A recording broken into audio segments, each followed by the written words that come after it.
Hi babes, how are you? If you're new, hi, welcome. My name is Michelle and this is my channel. This is a very requested video. I know that I do tarot readings, but I have been getting, requests from people of doing different videos, and today this video is going to be called Why Do I Attract Narcissists, right? I think I'm going to name it like that. If not, it's going to be down those lines. But anyways, let's dive in and why are you attracted to it, or let's understand the term of a narcissistic person. Once again, most people think that a narcissist and a selfish person is the same thing. It is not. That's why I always correct people when they say my ex is a narcissist, because narcissistic people and selfish people, they're not 100% alike. And before I keep on talking, let's define what is a narcissist person. First of all, according to the multiple sources on Google, a narcissist is a condition that cannot be cured. So if you ever encounter a narcissist, or if you had and you thought that you could change them, if you had encountered a narcissist, you actually understood that you can't cure them. If you haven't, keep in mind that a narcissist person cannot be cured, cannot be changed, okay? So how do you actually know that this person is a narcissist, right? Because like I said before, it could be very confusing with a selfish person or a narcissist or a prick, if you want to call it like that. So I'm going to give you some tips for you to find out what or how to pretty much recognize a narcissist person. So if you ever do, you run away. So special treatment. So this person, they actually think they have the VIP pass. Let's say that you are dating a narcissist, for example, and this is also from personal experience. Before I start, I'm not talking about anybody specific. I'm not throwing this to a specific group or gender. This is for whoever wants to know about it. Once again, this is just, I get entertainment and education purposes, okay? Nothing more. So again, that's the first thing. So again, special treatments. And like I said before, I have encountered narcissistic people that I dated in my past. So this is also experience with information of the internet. So special treatment, like I was saying, this person thinks they have the VIP pass. For example, you are dating a narcissist person and they tell you, for example, that you should not be out past 11 p.m. Let's say that they give you a curfew. A partner should not give you a curfew. But let's say we're talking about narcissistic people, not Prince Charming, right? So this person will tell you, hey, you should not be out past 11 p.m., right?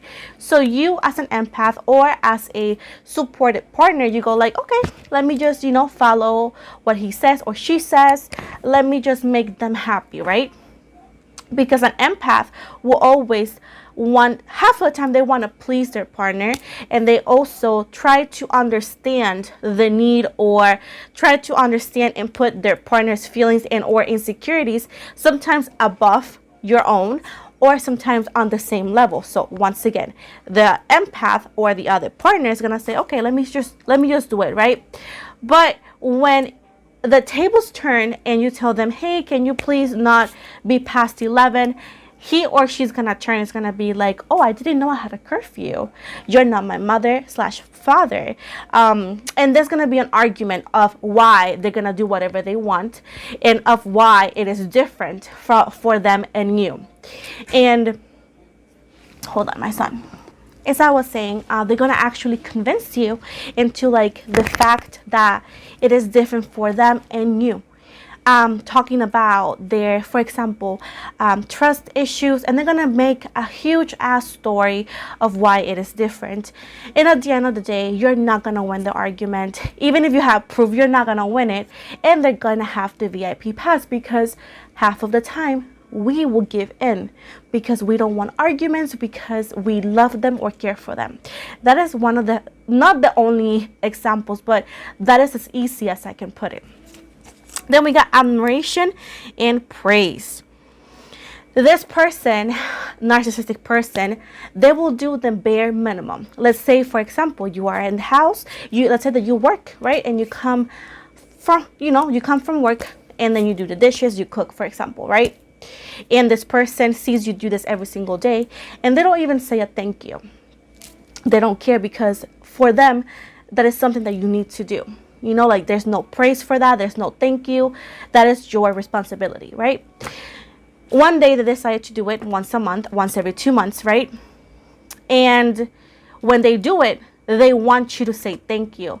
They want you to give them a cookie. They want you to give them a trophy. It is the biggest thing ever.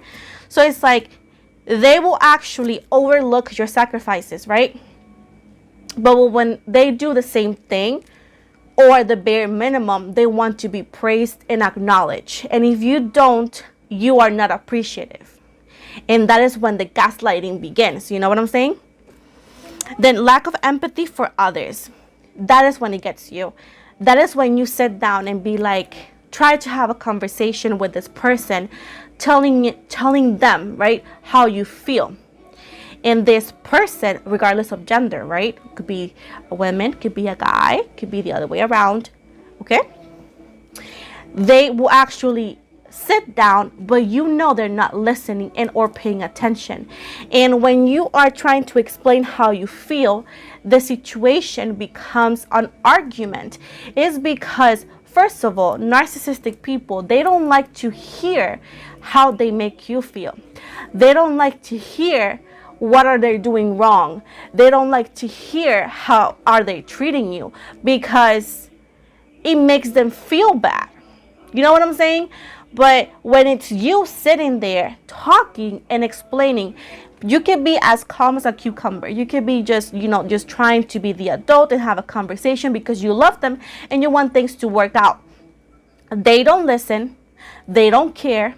They don't change, and it becomes an argument, and everything again it's all about them.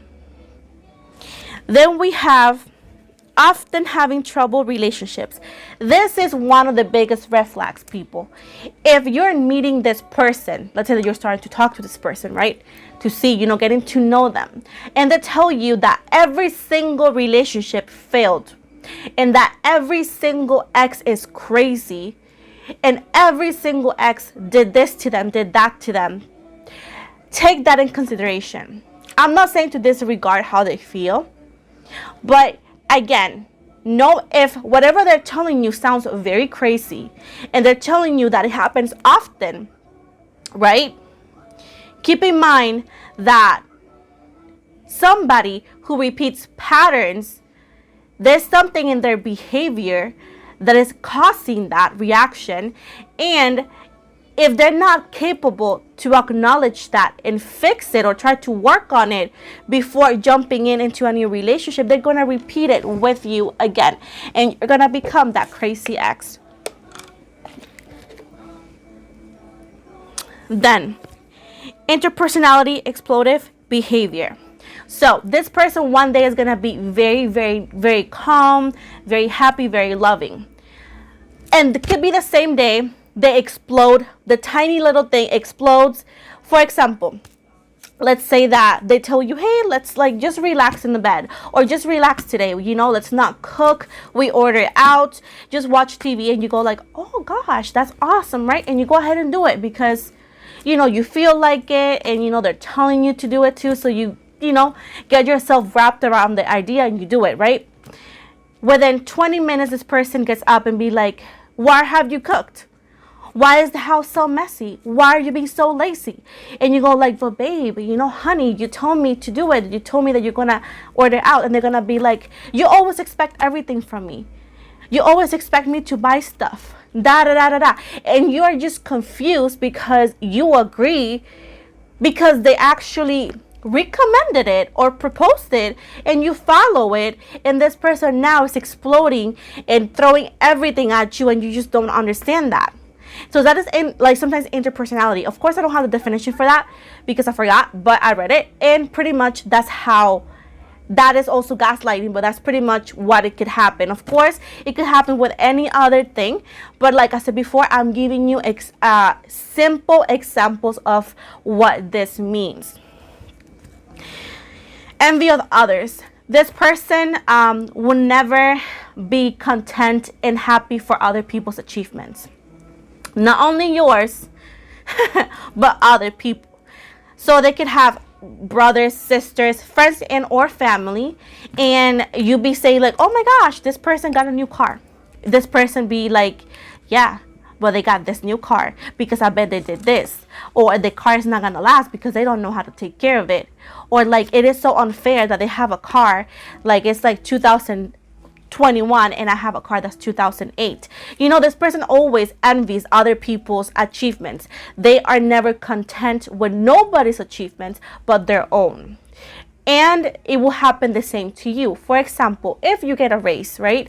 And even if they're making more than you, they're gonna poop on your achievements because they are envious of your joy.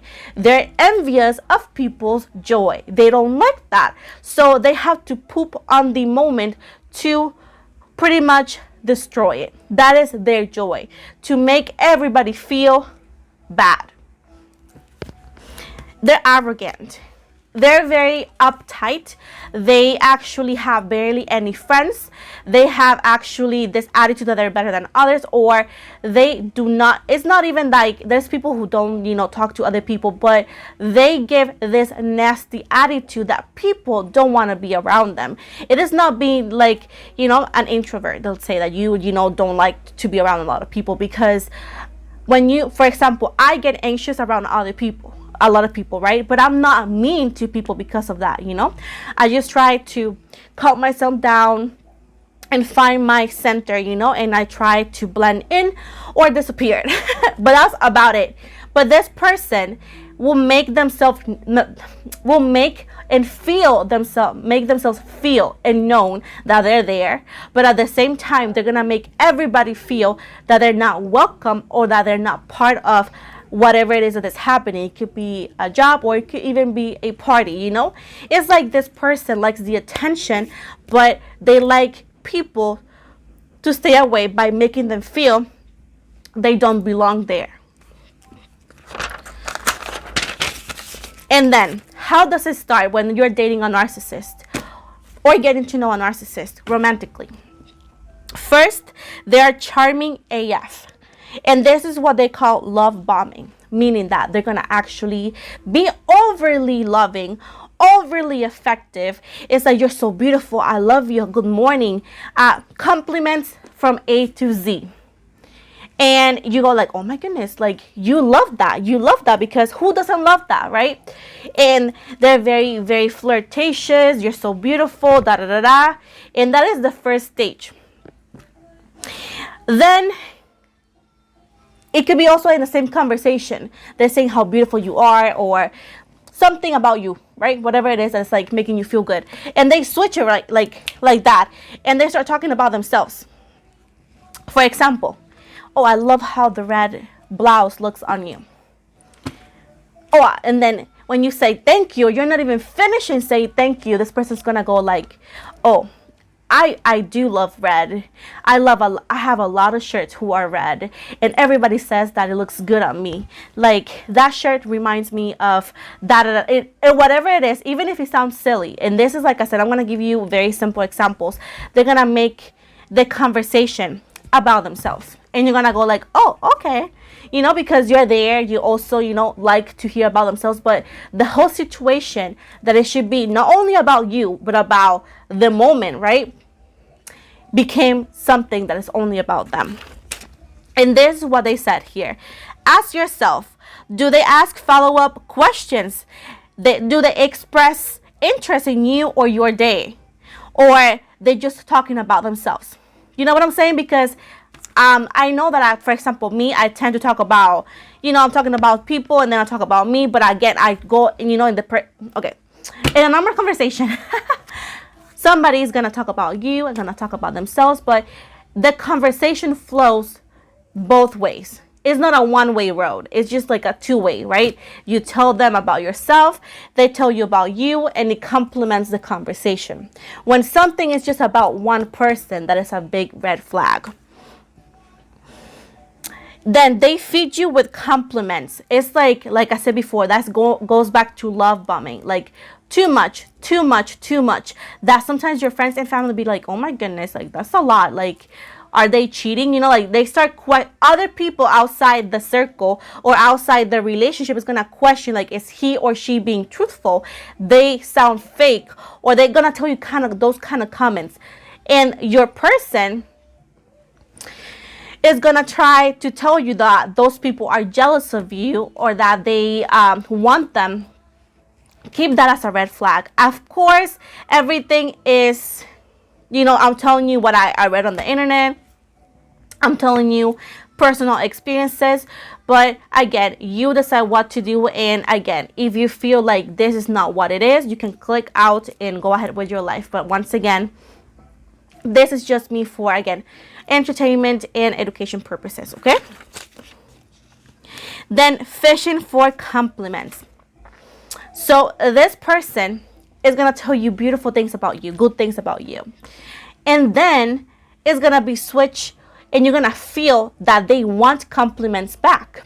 And it's not like you're going to say, hey, you're handsome, you're beautiful, right? It's not that. They're going to be fishing for them.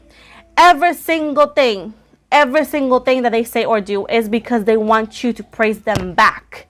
Because a narcissist person, they want exactly what they're giving you back right away, 10 times bigger than what they did to you.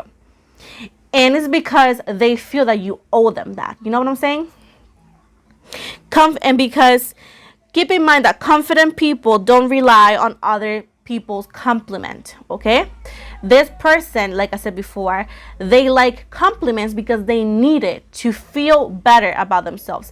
And this is not about everybody needs compliments, everybody likes them. Yes, everybody likes them.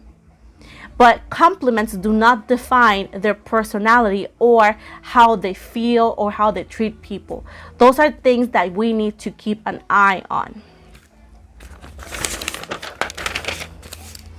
We go back to lack of empathy. I think we talk about it. And this is what it says. They lack skill to make you feel valid, understood, or accepted.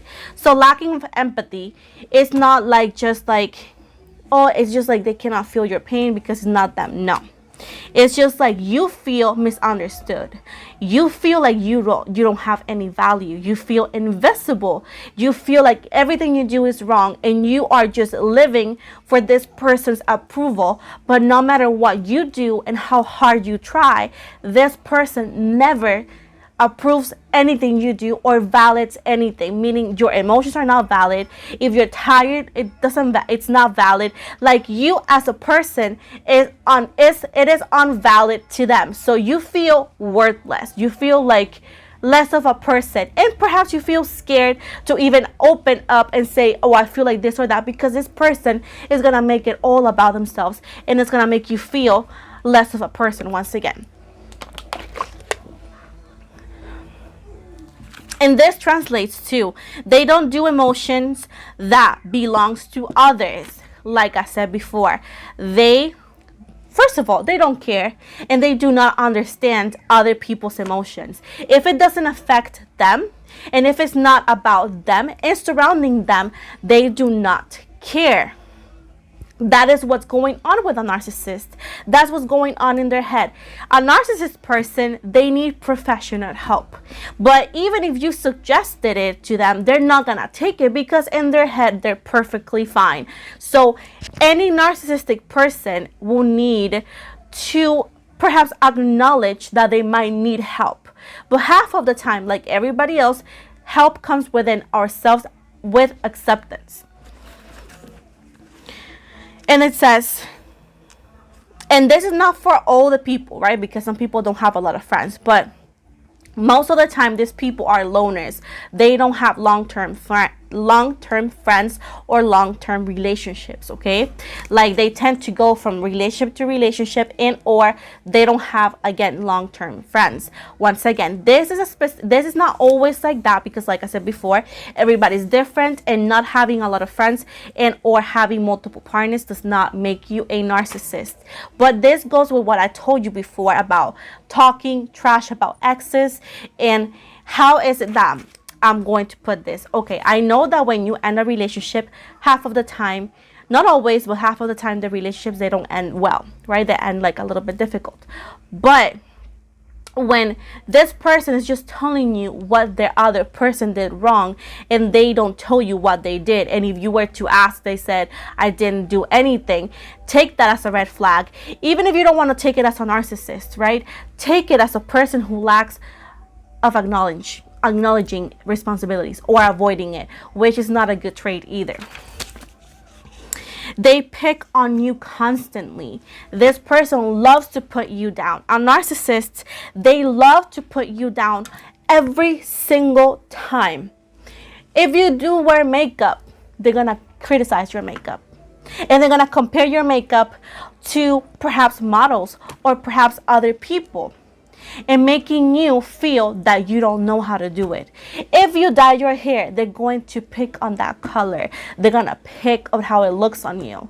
If you wear specific clothing, they're gonna pick on that, because they enjoy inflicting or making you feel bad about yourself, making you doubtful.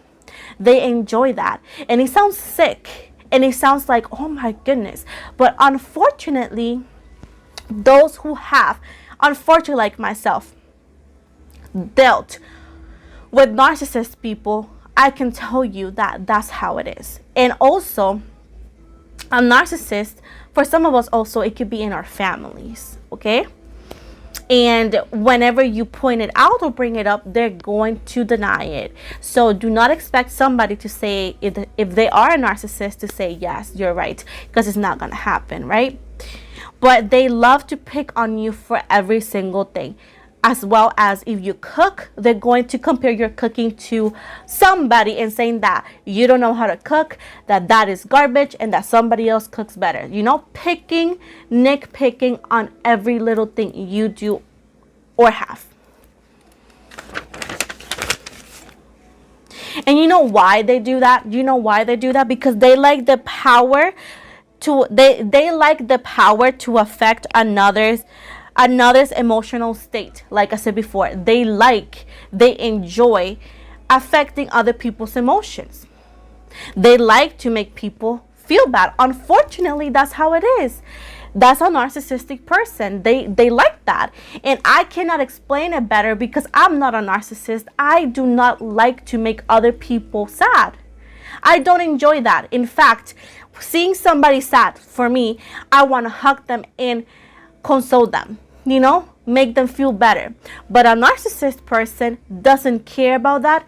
In fact, they like that. They like to make somebody feel sad, because it gives them some sense of power. And then they gaslight you until you no longer feel like you used to be. So like I said before, they're gonna gaslight the way they do everything. They're gonna gaslight you until you allow it, pretty much. You're gonna actually, how do you know? Have you ever had that feeling of, like, let's say that you see a photo of yourself and you go like, I miss how I used to look there. And it has nothing to do with weight. It has nothing to do with the outfit. It has everything to do with the light in your eyes. That sparkle in your eyes, that light that you had, it's gone. And you don't feel like yourself. You are completely numb. You don't feel happiness anymore. You don't feel pain. You don't feel anger. You just feel like you're just there, floating. And you don't feel like you're even human no more. And you can be depressed, anxious, but you don't know, because you are just numb. And friends and family will be asking you, are you okay? What is going on? Sometimes, right? Like, people around you notice the change. But even though that you know something's up, you can't point it out because you're numb. Then you feel more anxious and less confident. You become very anxious about everything, meaning that you're going to be apologizing a lot for the tiniest little thing.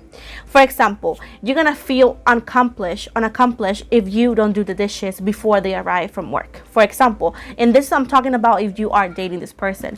Or you're going to feel unaccomplished if you don't do things by perfection, or towards the perfection that your person wants, because you know what the reaction is going to be. You know the arguments. You know what's going to happen. So you are very anxious about the outcome because you already know what's going to happen. Because once again, it's a pattern, right? So you're going to be constantly anxious around them, constantly anxious around your life, wanting to accomplish everything to perfection just to fulfill your narcissistic partner's needs. Meaning, for example, like I said before, cleaning the house to perfection, looking perfect, not gaining weight, doing your makeup how they like, doing your hair how they like. If you get off work, texting them right away. If you forget or if you did not text them within 2 seconds of clocking out of work, you know that's going to cause an argument, so you become anxious. Again, every single little thing that you do is going to be becoming very anxious. You're gonna do it with this anxious attitude towards it, because this person has control over you. And again, that is when you start this, like, very towards like the very last, I don't know, steps or phases of dealing with a narcissist, is when you realize that you're very, very anxious about the tiniest little thing. People be like, oh, it's not a big of a deal, but for you it is, because you know for them it is. You know what I'm saying? Then you start asking yourself if you're being too sensitive, meaning that when this person puts you down all the time and, you know, criticizes everything that you do or don't do, right? You start asking yourself, because this person is making you believe that, oh no, you're being too sensitive. I didn't mean it like that. They're going to tell you that. They're going to be like, why are you like this? Why do you always want me to be the bad guy? Like, again, they're gonna gaslight you into believing that you're being too sensitive, until you start asking yourself, am I being too sensitive? You know what I'm saying? Then you make excuses for them. So you start believing that, oh no, I'm not being gaslight. This person is not a narcissistic person, because sometimes friends and family will point out like, I don't like how he or she treats you, and you start making excuses for themselves, not only for other people but for yourself. Like, oh no, he or she didn't like my cooking because I should have done it this way or that way. So you start excusing their behavior towards you because you love them, because once again, you're being gaslight. Then you blame yourself and apologize. Once again, you're gonna be around them very anxious. You always will apologize for things that you don't need to apologize. Even if they were the one who hurt you or disrespected you, you're going to apologize for bringing it up. When you are there and you want to talk about your feelings, and they explode, because again, narcissistic people, they don't care and they don't like to hear about other people's emotions, especially when you tell them that they caused it, right?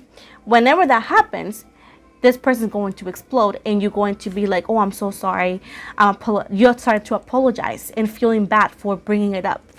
Honey, you do not need to apologize for feeling. You do not need to apologize for wanting to fix something that is hurting you. You understand that? If the person who loves you cannot sit down, listen to how you feel, and try to fix whatever is going on that is making you feel that way, that person does not deserve you. Period. But once again, you blame yourself for feeling bad, for wanting to talk about it, and you apologize to them, once again giving them the power over you, and they like that. The best part of this freaking study that I just found, they never apologize.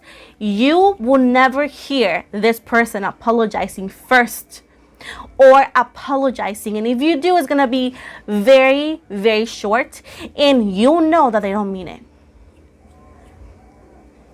Okay, they're going to, if they hurt you by half of the time it's by words and doing things, they're going to, then after that they're going to act like nothing happened, and they're going to start like acting normal and offering you stuff and being kind of like nice, but they're never going to say I'm sorry. So this person lacks of responsibility. And look at this, they don't hear you, they won't understand you, doesn't take responsibility in being part of the issue. Going back to the exes again, in a relationship or connection, we are talking about two people dealing with this connection, right? So when things don't work, or when things work, is because it's teamwork. It's both of us working in this relationship, right? But your person, this narcissistic person, will never take part of the responsibility or say, hey, yeah, I might be part of the problem. They will never say that. They will always blame it on you, perhaps their family as well. But they will never acknowledge and take responsibility of why or what or why they hurt you. You know what I'm saying? So those are things that you have to think and be like, is it worth my 2 seconds? Then narcissists are attracted to people they will grant the greatest use. So this is the answer, like, why do narcissists go after empaths? It's because they can pick the person they're going to get the best use for their narcissistic behavior. It has nothing to do with how attractive you are. It's how emotional you are and how they can handle and work their ways and to have the power they want over you. Empaths equal emotional. Empaths equal fulfillment emotional. So when they see you as something they don't have. Equals, let's say, right, to fulfillment, to their void. So they're jealous of your light. They're jealous of your personality, right? And because they can't have that, they want to take it from you because they want you to be as miserable as they are. Because you, my friend, you are their fulfillment. They're not thinking, am I their fulfillment as well? Am I fulfilling them? Am I going to make them happy? They don't ask that to themselves. They ask, is this person, such person, is going to make me happy? That's all I care. Because they're going to make me happy. So I want them because I need them to make me happy. There you go. Because us empaths, right? We feel, we care, we put people's need sometimes above ours, sometimes on the same level, right? And we go past and beyond for all other people. And your person knows that. And they keep on testing your limits until you are limitless, until you have nothing more to give. And that is when sometimes they leave you, or that is when you can't take enough and you walk away. But unfortunately, you will walk away emotionally drained, emotionally empty. Narcissistic people are equal to energy vampires. That's why you have to be so careful. Because empath people, right? Empaths, we are selfless. We give. And narcissists, they're not anywhere near to give. I take. And the moment you say, can I have a little bit? They get mad. Because they have this idea of like, I'm entitled to receive as much as I want. You know what I'm saying? So that's pretty much, of course, there's more to dive into narcissistic people, how to find a narcissistic person or so, but this is the basic in my own words with Google researches, finding information. Of course, if you have more questions, I will highly recommend you to go online and find more information or get a book about it, you know. But once again, that is how you will determine if your person or this, so whoever person could be a narcissistic person. Of course, I always say do not judge a book by its cover, but if every single little thing that I just told you adds up, you need to put a red flag and decide what to do with that. Okay, again, this is the end of this reading. This video. I know it's not my usual videos. Again, I hope whoever watched this and lasted to the very last part, I hope this is actually guidance and clarity. If you guys want more videos like that, I can do so. Again, I am a survival of dealing with a narcissist, and like I told you that everything in this check and this thingy checked. So if I can be of some sort of help for others to not fall into that, I hope I did my job. I know I have some, like, my accent and all that, and I struggle sometimes to find the words, but like, again, I do my best to help you guys. But once again, this is just for, you know, entertainment purposes. It's a video that was very requested. I hope I was able to help you out with that. And once again, I'm gonna make a different video in how to, you know, get back from dating a narcissist, meaning that how to get back to your usual self after a narcissistic relationship. So thank you so much for your time. You guys have a blessed night, and I'll be back tomorrow with more normal videos. Again, I love you so much. You guys have a blessed night. Bye.